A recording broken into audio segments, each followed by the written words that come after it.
here. This dude has about 12 different names on his Instagram profile. Now, you may know him as the master of the A block, but we bring him on right now. Hey, LaMontagne, how are you doing, sir? I'm doing really good. It was pretty fun. Dude, there was a bidding war that happened for the alternates. Do you mind telling us exactly what was going on and kind of share your side of what was happening there? I think just a lot of people kind of knew in there. I think if they did like research beforehand, pretty obviously it seemed like they had known about me, or one of their already pre-picked people were probably already like in their ears saying, "Hey, pick Abe. He's going to be the best alternate." Because I think a lot of them could have seen me actually on the actual roster. So let me ask this. When they were saying those things to you, do you mind recapping what exactly was being promised to you? Like, what exactly was being thrown your way? Because I'm not sure everybody could pick it up or understood what was going on. Yeah, I was having fun. I was just like, it's not like often that the lights are on you and everything like that, so you just gotta have your moment. A lot of the time just coming out here, it's about having fun, doing a good time. It's entertaining, right? So I went up there and I was just like, I got 4 like amazing coaches all asking to have me on their team, and I'm just sitting over here. It's like, I can make it interesting. How often at like basically a slave auction does the slave get to hold on, let's you know what I'm saying? Like, that's not the official PGF take on what we're doing here. So I wanted to go to a a good home. That's a there we go. That's a good one. I wanted to go to a good home. I wanted to go to a good home. That's a little bit better. But I had a lot of respect. I was trying to think, which team am I going to be able to get on as an alternate? You're not promised this roles or any matches or anything. Yeah. So to me, I definitely think I could kind of flex the fact that I'm the biggest guy on that team. They're like, hey, you need me in there. I'm more durable. A lot of these smaller guys, they're tough. They're very technical, but they're going to want some breaks, and they're going to want someone that they know is not going to get subbed and someone that can go out there and do some damage themselves. Whereas the other team, I actually think there were a lot of very large guys on that. It would be harder for me as an alternate to see myself replacing some of them, whereas I think I could make a better argument for doing that. Plus, they also had a bunch of people who previously won. A lot of people I know can get submissions. I train with Davis all the time. He's a stud. I've trained with Nathan, stud. So Elijah's done very, very well. So, do you feel like Davis was in their ears? Like, do you think Davis was like, "Yo, I want my friend"? He was in their ears. Like, he was. If he wasn't saying it, he was doing sign language. Yeah. It is very funny because whenever you do have real life teammates on a team as well, you get to carry that team with you. So you guys are kind of starting the culture of the team as people who already train together. Yeah, I think that's kind of the cool thing, because at least 3 people train on a New Wave. At times Nathan's not always there, but he's like a cousin. He's like a guy who comes and visits and everything. But me and Davis are at the home base, so just really nice to already have that kind of team cohesiveness. I feel like there's something about teamwork that kind of brings it. I've been in quintets and stuff before. Yeah. There's definitely a nice kind of aspect to having homogeny on a team. If everybody wants the other one to succeed, the coaches on the side, the people saying other things. So I felt like it has a lot of. It's a very homogenous team in that way. So understood. I think it's going to really help us. Tim, you've trained jiu-jitsu for a long time. You've been around lots of coaches. Coaches like to give advice, especially the jiu-jitsu coaches. Is this the first time a coach has offered you tax advice that you would actually take? It's definitely considerable. Jiu-jitsu as a career path is more than just about being good at techniques in jiu-jitsu. You got to know how to work with people and negotiate and all kinds of stuff. So I'm always open to new information. So Carlos Machado offering you tax advice was one of the things that kind of weighed on your decision. Probably was one of the biggest things. You got to go out there and you got to be like, oh, tax is very important. I got some student debt. I was actually in a PhD program and it wasn't free, so you got to find ways to cut corners and make some money in this sport. Take that, nerd. What a strategic bid by Carlos Machado. Yeah.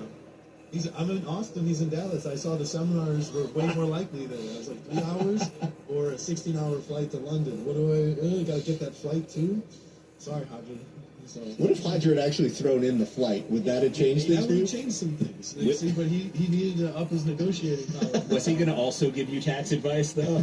British taxes probably work a little bit differently. We Americans, we don't like taxes, So. Kev. Yeah, I hear that was a sticking point at some point in history, the whole taxation differences between us and Britain. Yeah, so I don't know if you paid attention to last season, but every single team had an alternate pop in. Yeah. Every single one. The likelihood you get in there might actually be, I don't know that you're going to have to make your case.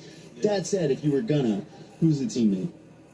I don't want to be that guy. I don't want to be. I actually think what they want to do is kind of use me. It's like football. They have second string, Oh, third string. interesting. So what I think we Particular want to do is, like, matchups. we don't want to like just say, hey, hopefully you get hurt. We want to say, let's try to do the best kind of skill matchups. Maybe my skill set or somebody else's skill set would be better to get the kind of like net. It's like the Moneyball game. Like play Moneyball in this. Like who can we put in here that'll give us the total net positive gain the most? So maybe sometimes it'll be good to give me a break. It's 5 days, so it's going to be a lot of energy, a lot of beating on each other. Everybody wants to make money. Everybody wants to come out here and compete, show off their skills. So I think that could be one alternative strategy where you can kind of treat it like a team of 7 as opposed to a team of 5.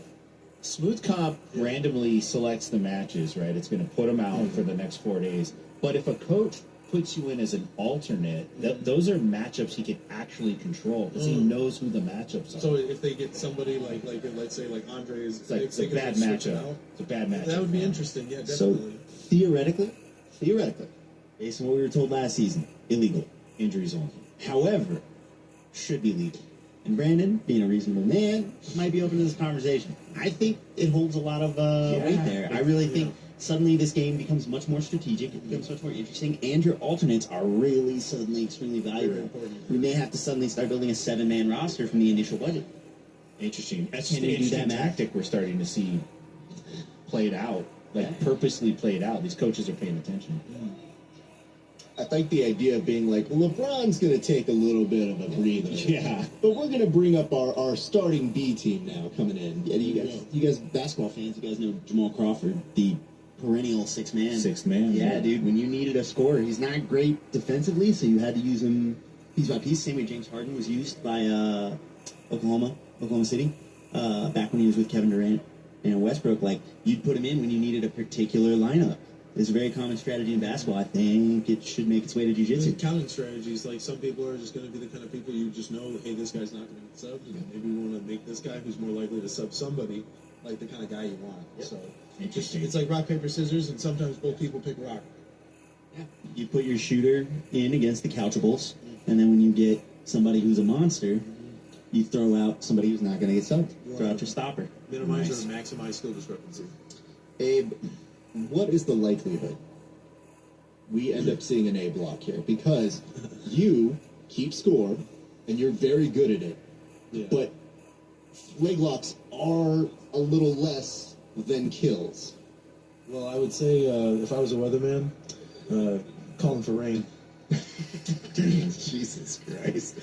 I hope that you were working that line and waiting for the right opportunity to say all week. But He well said it in played. 4 interviews this week alone. Yeah, 100%. You gotta have a warm-up interview, then the next one, you get some Right. momentum behind you when you're talking. Yeah. No, I get it. I get But, it. no, chances are it's there. Like it's gonna be cloudy with a 70% chance. of 70%. I like the weatherman aspect of this. I was not expecting that to I'm be. gonna rain on their days. You know, Hope they have a parade. let me ask this. The other thing I want to make sure is this is a character-based sort of competition. What is it that people need to know about you? Like, look into your camera right over there. Like, what is it that the people need to know about you, sir? I don't know. I think I'm a pretty well-rounded guy. I dance. I'm a big dancer, and I think it shows a lot of my spiritedness in my jiu-jitsu. Very creative. I think oftentimes larger fellows like myself are reduced down to just unga boonga big guy stuff, but I think I have a very creative, interesting game. A lot of people think all he does is A-blocks, but I also do bachata. That's pretty cool. Salsa. But I got some other things. Movement, footwork, that kind of thing. So, coming at you. Well, you know, dude, that's really good to hear, and I'm excited at the opportunity, the thought of you getting to compete. I hope nothing bad happens. So, at the same point...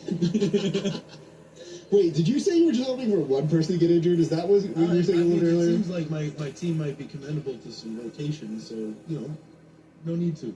Oh, yeah, listen, you know what? Play your game how you need to, Yeah. okay? I'm just saying, I think what you learned today is people are not above a good negotiation.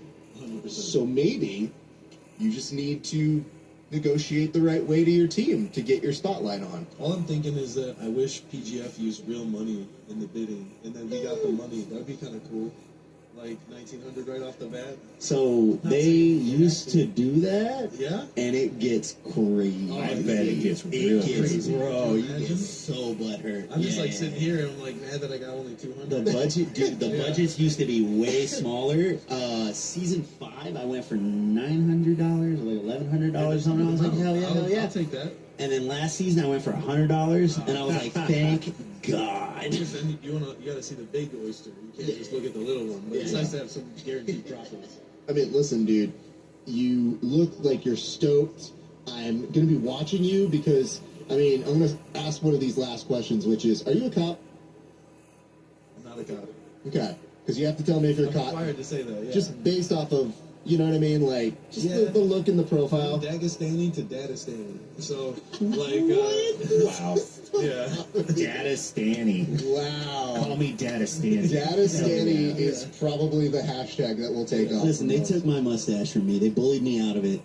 Don't let them do it to you. It was glorious. No, but it hold was, on. It was glorious. It man. was not that great. It was fantastic. It reeked of probation. Those are unrelated. Let me point this out to you. First of all, he shaved it off on a mistake. Okay? Well, you gotta have a symmetric mustache. Yeah, Absolutely. You start overdoing it, it gets awfully into the Hitler Listen, zone. yeah, I was about to say I overshot it. My options were no mustache or try and bring the That's Hitler mine. back. You know. Mine's like dark in the middle, dark on the outside. So if I go into the middle zone, awfully Hitler. Yeah, just gotta hide it with a beard. Well, it's better than not awfully Hitler, Yes. so good job there, my friend. I will tell you this. Abe, I hope you get some moments to shine. Anybody who's watched you compete knows you're always fun when you're out there. I really, really hope something, whether it's a team, whatever, I don't know what it is, but I look forward to you getting an opportunity. That So, would be awesome. I'm really happy to be here. It's been a really, really fun event, so I'm really happy to just come out and participate at the very least. Brandon's been great. Everybody's been great. I've really enjoyed this interview, and it's great to get some love, get some attention, all that kind of stuff. But let's see it. I want to show up this week. all right, man. Well, we're going to let you get on out of here, sir. Thank you so much. Abe, the master of the A block. Thank you, brother. Okay. Thank you, sir. Oh, man. Oh, all right.